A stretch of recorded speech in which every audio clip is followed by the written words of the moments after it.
কিরকম নরম হয়েছে বন্ধুরা, দেখুন ভীষণই সফট। হ্যালো বন্ধুরা, ইচ্ছে হলো তাইতে তোমাদের সকলকে স্বাগত জানাই।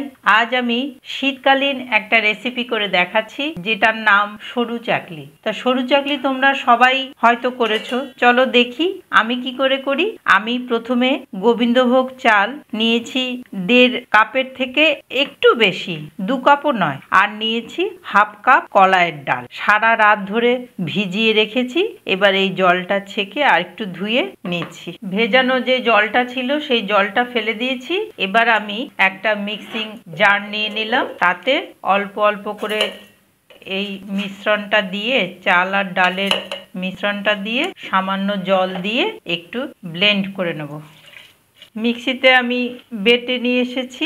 এই যে বন্ধুরা, আর একটা আপনাদের টিপস দিই, মিক্সিতে যখন বড় কিছু জারটা নেবেন মিক্সির, তখন বেশি পরিমাণে যদি হয় তখন মিক্সির যে নিজস্ব ঢাকনাটা সেটা না দিয়ে একটা চাপা ঢাকা দিয়ে দেবেন। আমি যেরকম দিয়েছি, একটা পাতলা ডিশ, এরকম দিলে বাটাটা খুব ভালো হয়। এবার এখান থেকে অন্য একটা পাত্রে আমি ঢেলে নিচ্ছি।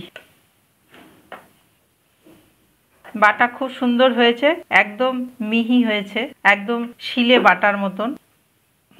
ব্যাটারটা ঠিক এই রকম পাতলা হবে, ঘনত্বটা ঠিক এইরকমই হবে।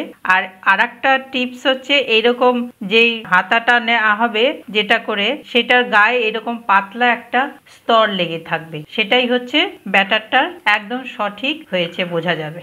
গ্যাসে একটা ননস্টিক তাওয়া বসিয়ে দিয়েছি, তাতে একটু তেল ব্রাশ করে নিচ্ছি। এবার মিশ্রণটা ঢেলে দিচ্ছি আর একটু এইভাবে ঘুরিয়ে দিচ্ছি। প্রথম একটা দুটো একটু অসুবিধা হতে পারে, তারপরে আস্তে আস্তে সেট হয়ে যাবে। কয়েক সেকেন্ড রেখে দিতে হবে, আর অবশ্যই আঁচটা একদম ঢিম করে দিতে হবে। হয়ে গেলে বোঝা যাবে উপর থেকে শুকিয়ে গেছে, তখন সাইডগুলো একটু একটু করে নিজেই ছেড়ে যাবে। এই যে উঠে আসছে, এইভাবে আলতো হাতে ছাড়িয়ে নিতে হবে। এই যে উঠে গেল।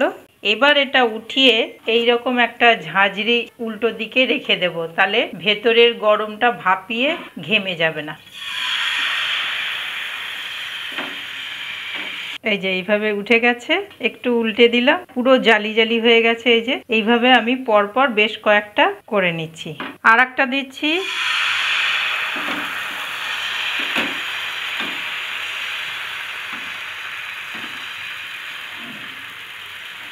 রেডি হয়ে গেছে সরু চাকলি। এইভাবে পুরো আপনারা করে খেয়ে দেখবেন, সত্যি বলছি খুব ভালো লাগে।